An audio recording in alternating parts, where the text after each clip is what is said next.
بسم اللہ الرحمن الرحیم۔ عزیز طلبہ، اپنے پہلے لیکچر میں ہم نے نظریہ کے معنی، مفہوم اور اس کے ماخذ کے بارے میں جانا تھا۔ ہمارا آج کا پہلا موضوع ہے نظریے کی اہمیت۔ انسان اس دنیا میں ایک مقصد کے تحت آیا ہے۔ بے مقصد زندگی کبھی کامیابی سے ہمکنار نہیں ہوتی۔ قوموں کا وجود ان کے نظریات پر قائم رہنے سے ہی ہوتا ہے۔ نظریات قوموں میں مقصد کا شعور پیدا کرتے ہیں تاکہ ان کی قوم ترقی کرے۔ نظریہ سیاسی، معاشی یا معاشرتی تحریک کو بنیاد فراہم کرتا ہے۔ نظریات انسان میں نظم و ضبط پیدا کرتے ہیں، ایک دوسرے کے حقوق و فرائض کا تعین کرتے ہیں۔ یہ قوموں کے اندر ایک روح کی مانند ہوتا ہے جو نظر تو نہیں آتا لیکن قوموں کی زندگیوں میں دوڑتا ہے۔ نظریہ لوگوں کی سوچ کی عکاسی کرتا ہے۔ نظریہ قوم کو متحد رکھنے میں مدد کرتا ہے۔ نظریہ انقلاب برپا کرتا ہے جس سے نئی راہیں نکلتی ہیں۔ ایسا یہ انقلاب مسلمانان ہند کی زندگیوں میں بیدار ہوا اور انہوں نے اپنے سماجی اور سیاسی حقوق کے حصول کے لیے جدوجہد شروع کر دی، اور ان کے اندر آزادی کی لہر پیدا ہوئی جس سے علیحدہ وطن کا نظریہ وجود میں آیا۔ اب ہم بات کریں گے نظریہ پاکستان کے مفہوم کے اوپر۔ عزیز طلبہ، بر صغیر میں صدیوں تک مسلمانوں کی حکومت رہی۔ وہ اپنے مذہب پر آزادانہ زندگی بسر کرتے رہے، لیکن جب انگریزوں کی حکومت آئی تو ان کی آزادانہ حیثیت کو نقصان پہنچا اور وہ محکوم و مجبور بن گئے۔ پھر جب انگریزوں نے بر صغیر سے جانے کا فیصلہ کر لیا تو صاف نظر آ رہا تھا کہ جمہوری نظام حکومت میں اکثریت ہندوؤں کی ہوگی اور وہ ہمیشہ اقتدار میں رہیں گے۔ یوں مسلمان ان کی دائمی غلامی کا شکار ہو جائیں گے۔ اس صورتحال کو دیکھتے ہوئے مسلم اکابرین کی کوششوں سے پاکستان معرض وجود میں آیا۔ عزیز طلبہ، پاکستان ایک نظریے اور فلسفہ حیات کی بنیاد پر قائم ہوا، اور یہ فلسفہ دین اسلام ہے۔ پاکستان کی تمام تر اساس دین اسلام ہے، اور یہی وہ لاہ عمل اور قوت محرکہ تھی جو تحریک پاکستان کا باعث بنی۔ مختلف اکابرین نے نظریہ پاکستان کی تعریف کچھ یوں کی ہے۔ نظریہ پاکستان قرآن و سنت پر مبنی معاشرے کے قیام کا نام ہے۔ نظریہ پاکستان اسلام کے اصولوں پر عمل کرنے کے لیے ایک تجربہ گاہ کے حصول کا نام ہے۔ نظریہ پاکستان ایک اسلامی فلاحی ریاست کے قیام کا نام ہے جو عوام کی فلاح و بہبود کا خیال رکھے۔ نظریہ پاکستان سے مراد ایک الگ خطہ زمین کا حصول ہے جس میں مسلمانان بر صغیر قرآن و سنت کی روشنی میں اسلامی قدروں اور نظریات کو محفوظ کر سکیں اور اپنی زندگیاں اسلام کے اصولوں کے مطابق گزار سکیں۔ نظریہ پاکستان تحریک پاکستان اور تعمیر پاکستان کے مجموعی تصور کا نام ہے۔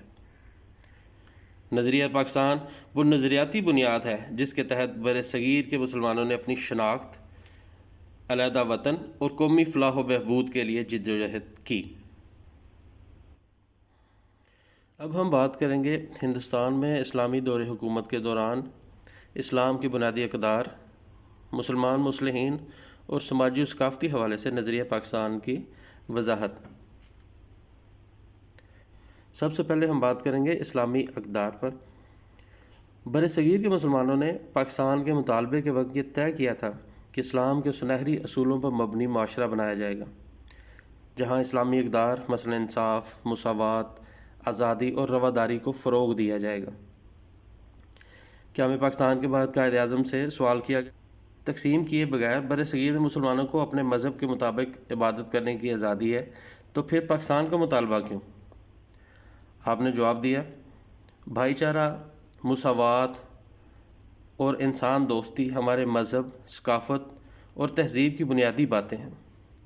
چونکہ ہمیں ان کے بنیادی انسانی حقوق کے ختم ہونے کا خدشہ تھا، اس لیے ہم نے پاکستان کی تخلیق کی جدوجہد کی۔ پھر مسلمان مصلحین جو ہیں ان کی بات کرتے ہیں۔ بر صغیر میں دو قومی نظریے کی ابتدا تو مسلمانوں کی آمد کے ساتھ ہی ہو گئی، لیکن مختلف موقعوں پر اس نظریے کی وضاحت، ترقی اور مضبوطی کے امکان کی صورتیں پیدا ہوتی گئیں۔ 1867 میں سر سید احمد خان نے صاف طور پر کہہ دیا تھا کہ ہندو اور مسلمان دو الگ الگ قومیں ہیں اور یہ کبھی ایک دوسرے میں جذب نہیں ہو سکتی۔ 1879 میں مولانا جمال الدین اخوانی، 1890 میں مولانا عبدالحلیم شرر، 1928 میں مولانا مرتضیٰ احمد مہکش نے مسلمانوں کے لیے الگ ریاست کے قیام کی بات کی۔ علامہ محمد اقبال نے 1930 میں خطبہ میں مسلمانوں کے الگ ریاست کا تصور پیش کیا۔ علامہ اقبال نے مذہبی بنیادوں پر زور دیا اور کہا کہ مسلمان دین اسلام کی وجہ سے ایک ملت ہے اور ان کی قوت کا انحصار اسلام پر ہے۔ انہوں نے مسلم امت کے اساس کے حوالے سے اپنے اشعار میں یوں کہا ہے: اپنی ملت پر قیاس اقوام مغرب سے نہ کر، خاص ہے ترکیب میں قوم رسول ہاشمی، ان کی جمعیت کا ہے ملک و نسب پر انحصار، قوت مذہب سے ہے مستحکم جمعیت تیری۔ کانگریس اور انگریز حکومت کی مشترکہ قوت قائد اعظم اور آل انڈیا مسلم لیگ کے مضبوط ارادوں کی راہ میں رکاوٹ پیدا کر رہی تھی۔ قائد اعظم ان دونوں سے مسلمانوں کو آزادی دلانا چاہتے تھے۔ ہندوؤں کی عددی برتری اور انگریز حکومت کی بے پناہ طاقت مسلمانوں کو پاکستان بنانے سے نہ روک سکی۔ اب اس کے بعد آتی ہے کہ بر صغیر کے مسلمانوں کے معاشرتی اور ثقافتی حالات۔ بر صغیر میں کئی زبانیں بولنے والے مسلمان رہتے تھے۔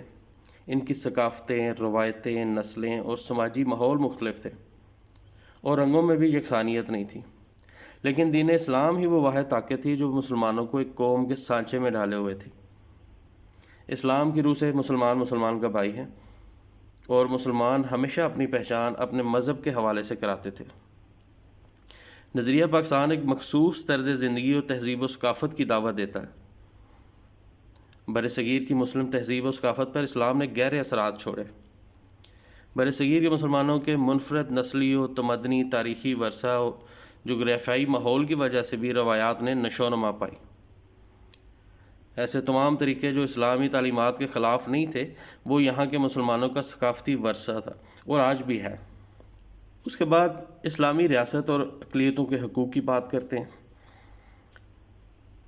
قائد اعظم نے دو ٹوک الفاظ میں فرمایا تھا کہ پاکستان ایک مذہبی نہیں بلکہ اسلامی فلاحی ریاست ہوگی۔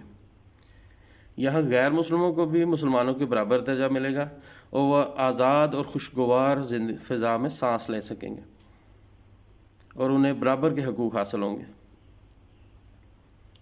11 اگست کو آپ دستور ساز اسمبلی میں وضاحت کرتے ہیں: آپ عبادت کے لیے مخصوص عبادت گاہوں میں جانے کے لیے آزاد ہیں۔ آپ کا تعلق چاہے کسی عقیدے سے ہو، ریاست کا اس سے کوئی تعلق نہیں۔